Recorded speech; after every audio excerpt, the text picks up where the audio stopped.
spoke earlier. And we've got some great questions this evening. So for the next 20 or 25 minutes or so, we're going to wind it through. You guys stand. We're going to kick off with you. Got your mic there.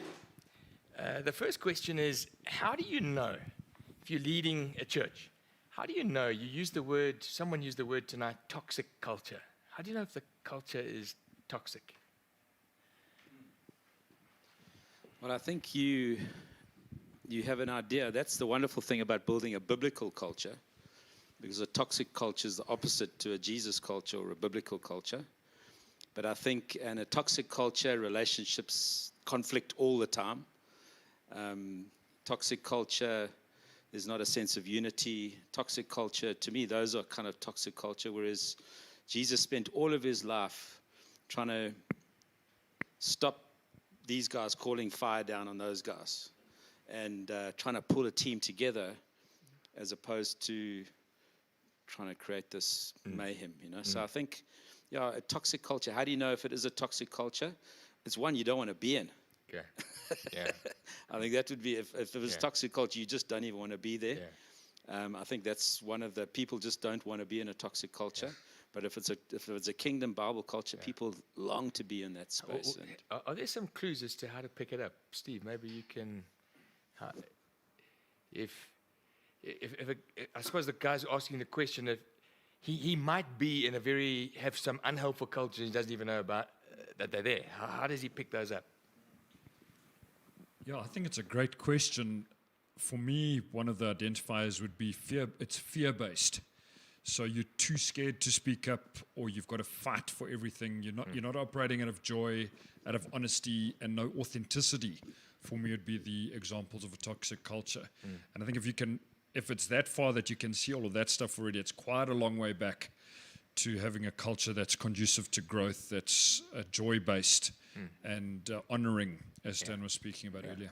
Yeah. And Brent knows how to move between those cultures. No, but I got a testimony. And remember Tyron told that story once about playing golf in, I think in Bloemfontein near the abattoir. And as the visitor, he picked up the smell, but the locals just got used to it.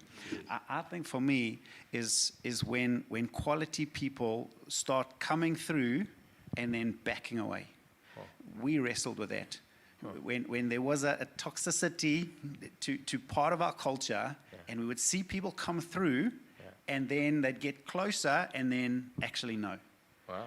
And for us, that was a warning sign. There's something toxic that they're picking up that we've got used to. How did you find it? That's what we've got, apostolic team. Sometimes you know it, but I mean, my wrestle, being too gracious, not truth. Sometimes you've tolerated. What you tolerate becomes your culture. And that's the danger sometimes. Then it's sometimes apostolic team is helpful to be able to have guys come in and actually deal ruthlessly sometimes to put things right. So it's ouch. Yeah. Stan, another question for you on values. As a church grows, more people come in, like weekly they're coming in.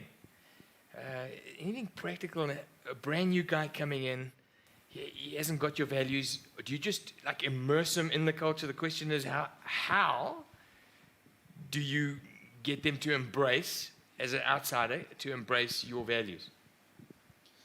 I think what I'd be doing is get them connected to the culture carriers. So I think the quicker you can get those people connected relationally into whatever structures you've got, small groups, even prayer meetings. Carry culture. I think in all of your vehicles carry culture, your Sunday. But more than that, I think the best way to get them in is to get them integrated into that community relationally with people that can start to do life with them. Great. Brilliant. Steve, this was on one of your subjects. This person says, I can't seem to keep strong guys. What would you think his problem is? It's a very broad. That's a broad question. It's like phoning into the doctor saying, "I've got a pain in my foot. What do you think's causing it?"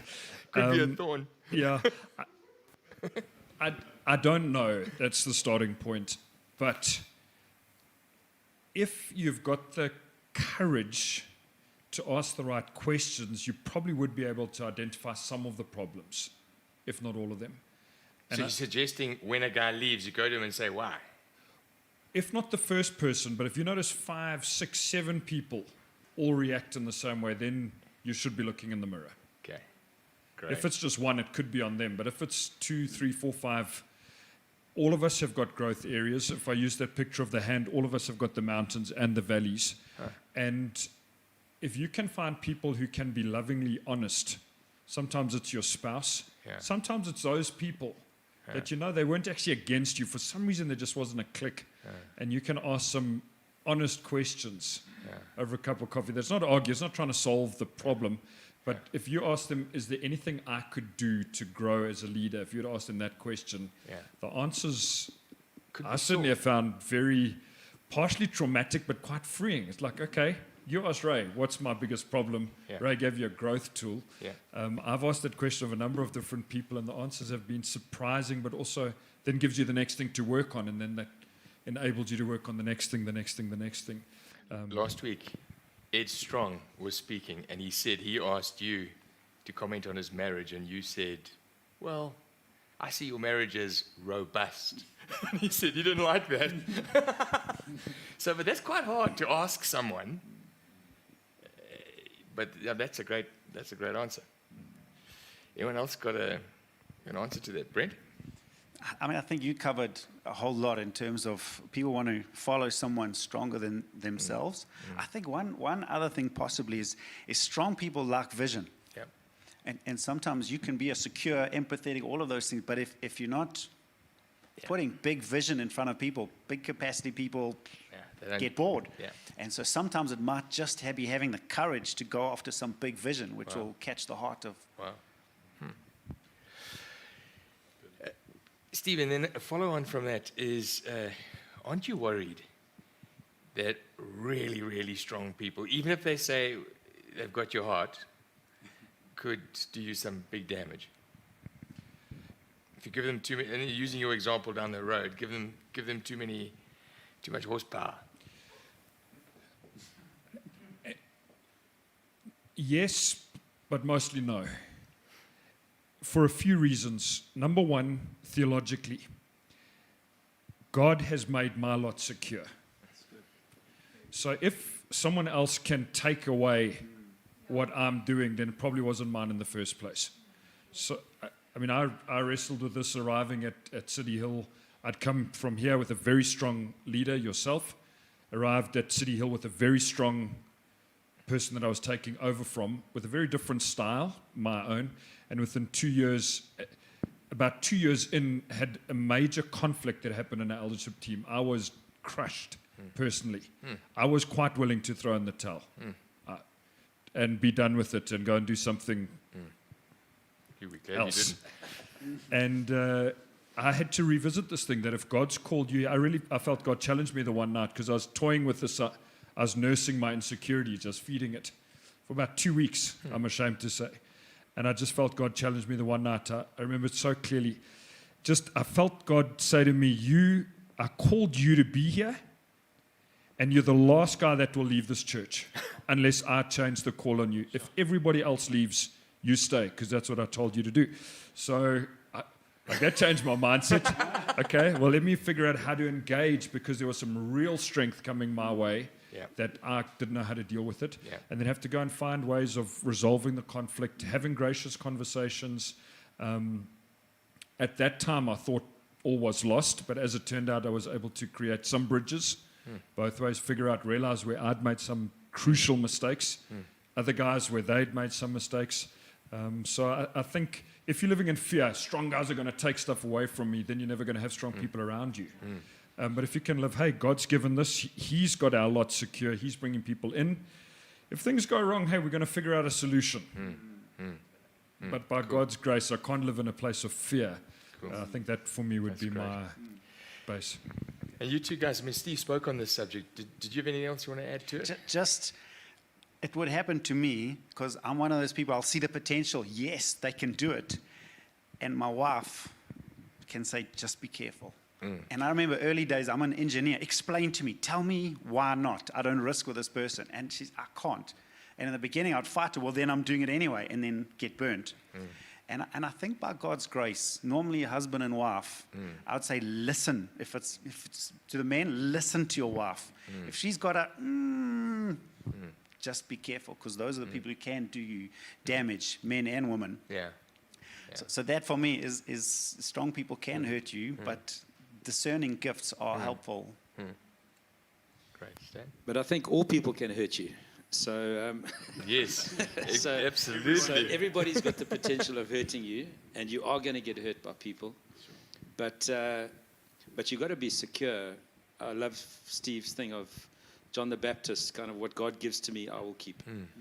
And Jesus not threatened by John. I can only receive what God gives to me. And if somebody can be taken from you, then maybe God didn't add them in the first place. Exactly. Exactly. Brent, this looks like it's come from your talk.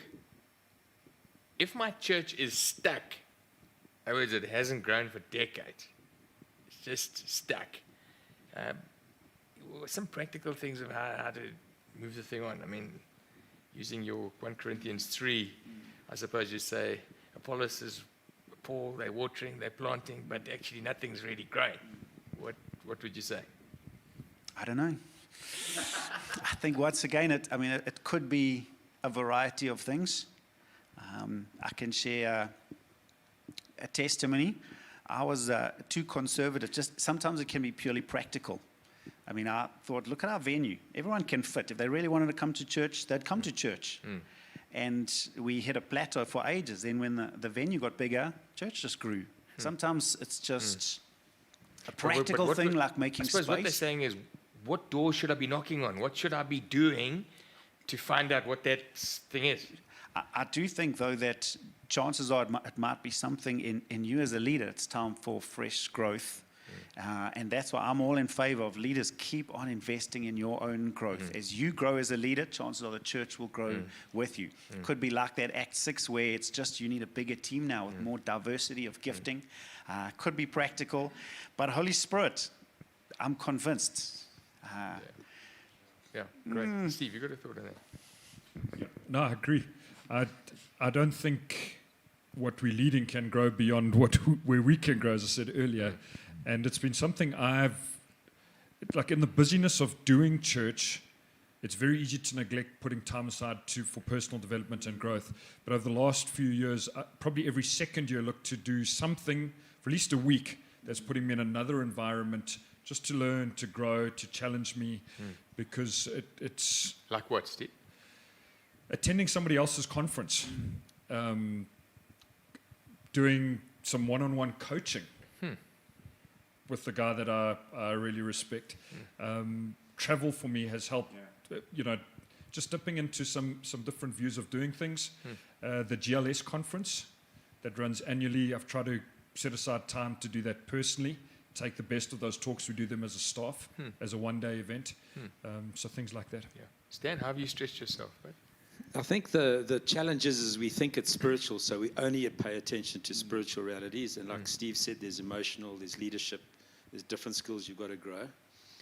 But and I think this comes down, and it's kind of, and this is probably people have heard this, but I think you can't stop hearing this. The reason why Tyron was playing golf with that guy, and he said he could smell something was off, is you had somebody from the outside that was not used to that smell. I used to work in Hammersdale, and Hammersdale used to have a chicken factory or something. It stank. But I used to go to work every day. Eventually it stopped stinking. But go back there, it stinks, And you need this thing of getting outside perspective, and not just to preach, but to actually journey with you will help some of those things as well. Because like Steve says, what is it? You can't give an answer here. But if somebody's there seeing your marriage, seeing your life, seeing your kids, seeing the church, connecting with the people, man, they can help you with those things, Brilliant. So I think outside perspective is very, very key. Great.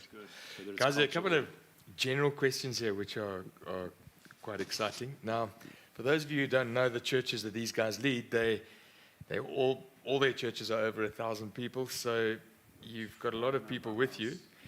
And I've been to your church, Brent. So this question is, what if somebody in your church wants to plant, they feel like they're called, but, so the question is here, what if I feel like I'm called to plant a church, but the church that I belong to doesn't feel that I'm called to do it? What would you say to that guy? So in other words, there's a guy in your church wants to go and plant somewhere, but he's heard either from you or from the elders around, it's not such a cool idea. What would your advice be to that guy? Go for it, buddy. Yeah, this addresses Durban, I think.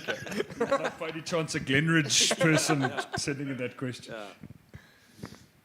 I mean, it's a tough one, because if you as a leader are saying, listen, I don't think it's a good idea, you're not saying it for nothing, because your heart is to plant and your heart is to release people. So there's probably a good reason why you would say not. Again, get external perspective, use the team, and get perspective about that, and maybe at least release them rather than send them. You know, because I would hate to get in the way of the call of God on somebody's life. So I wouldn't be obstinate about it, but I'd do it with caution. Maybe I can share testimony. I remember, Craig Clark was where we planted from in Midrand. Yes. And we did church planners, passion, I was super excited. We'd sold up our house, we were ready, and he sat me down one day and he says, I don't think you're the planning type. I had like an all fall down kind of moment, and he just, I don't know if I've got faith for you.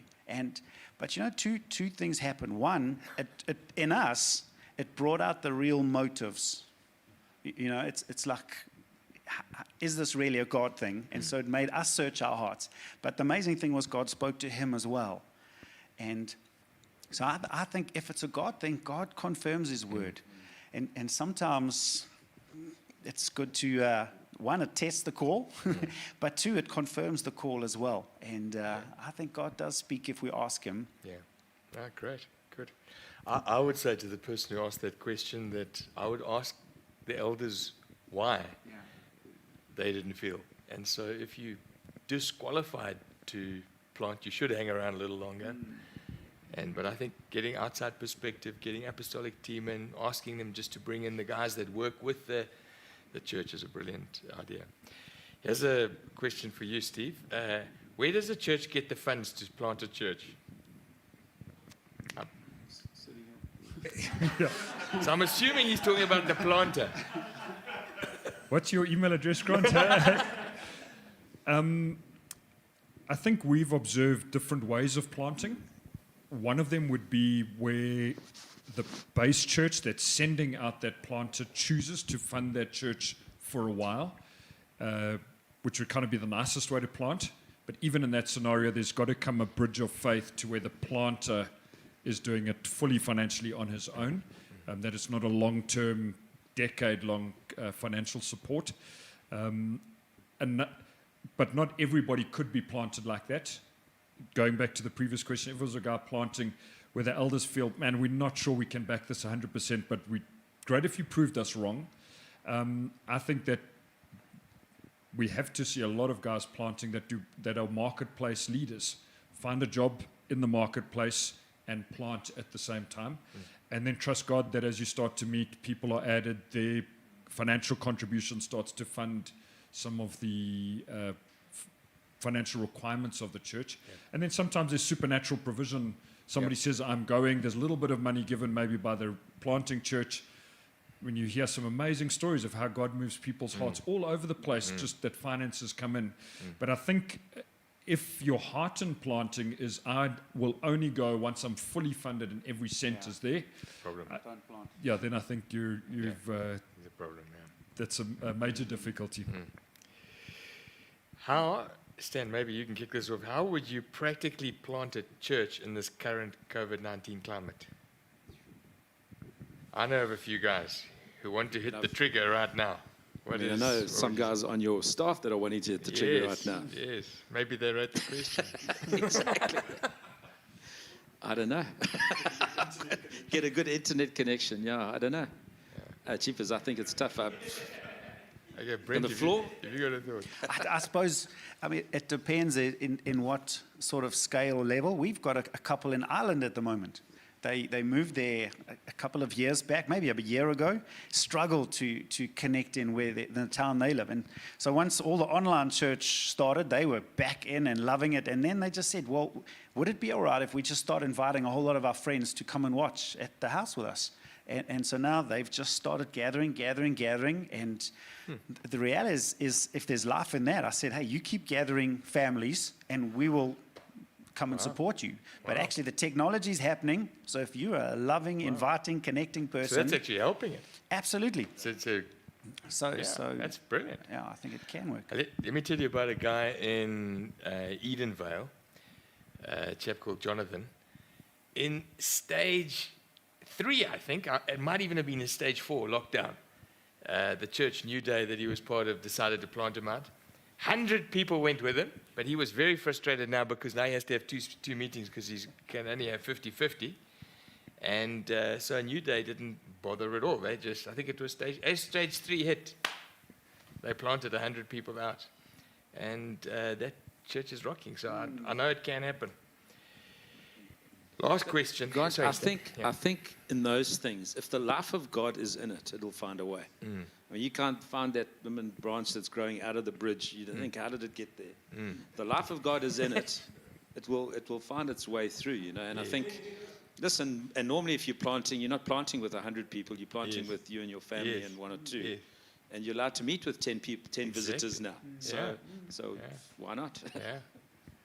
Yeah, and I think Brent's story there is brilliant because often people, you know, have to muster up the courage, you know, find a few guys on the street, come and listen to me preach, but actually you're not doing that now. Come and listen to Brent preach, a strange African from 1,000 miles away.